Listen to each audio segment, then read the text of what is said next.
C'était une famille à faible niveau de vie qui vivait au bord d'une prairie. Comme tant des êtres, toujours souriants, deux pauvres enfants, doux, innocents, et leurs parents qui s'aimaient sans remords, d'un amour que seul pourrait rompre la mort. Le père était un gagne-petit qui suait sans arrêt, à travers des bricolages dans son modeste atelier. La mère, heureuse et fidèle à son époux, s'occupait des enfants malgré leur maigre sou.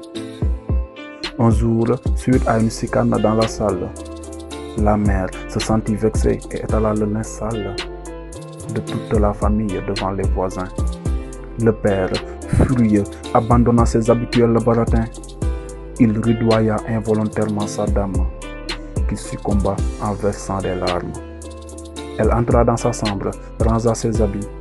Quelques instants après, la valise à la main, elle sortit, le visage vers le sol, muette pensive devant ses garçons, qu'elle quitta en un clin d'œil comme pour ne pas rater le prochain wagon.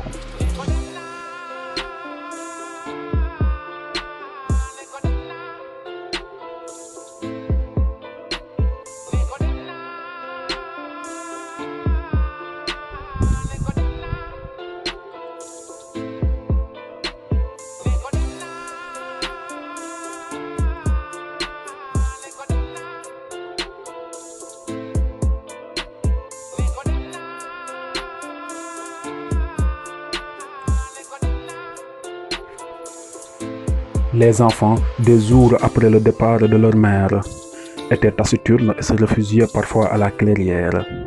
Leurs yeux inondés de larmes à cause de la tristesse et leur cœur d'angoisse.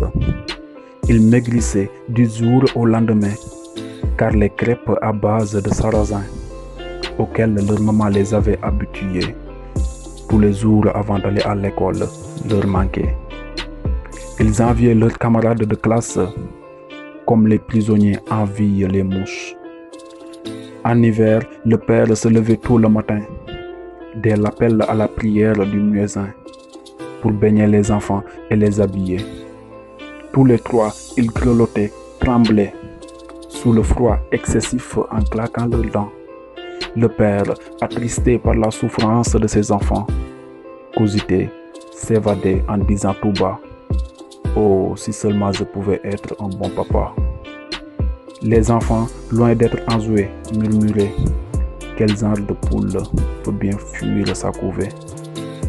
En ce temps-là, la mère vivait ses ailes, le cœur meurtri et toujours dans une robe chasuble.